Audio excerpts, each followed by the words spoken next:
In this example, we're going to study a tiling generated in the shape machine based on the 5x4 labeled structure shown on the right and the simple shape rule that we're drawing to specify that tile on the left. So we can draw the right-hand side of the tile that we want to use in our design study. And to apply that rule to the structure, we simply select it and then select the design.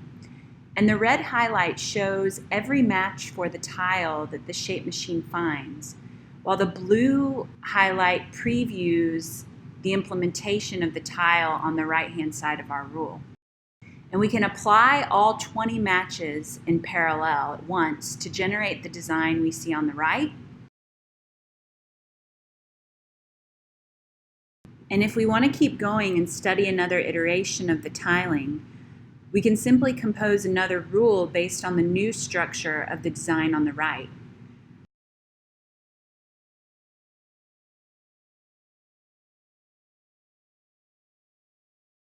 So to do so, we'll copy some of the geometry from the tile design on the right.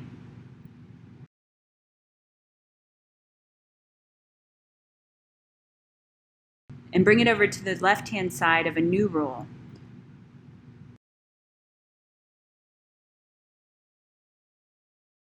So once we have the parts we want to find on the left-hand side, we can copy them over to the right-hand side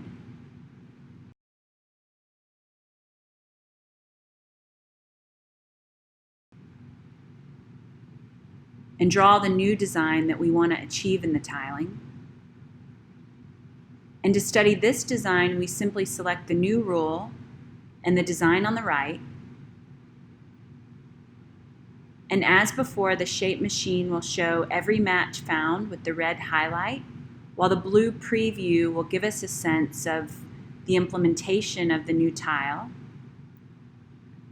And we could apply these one by one in a sequential manner if we wanted to, but in this case, since we're studying tiling of the plane, we'll use the parallel implementation to apply them all at once to achieve this new design generated in the shape machine.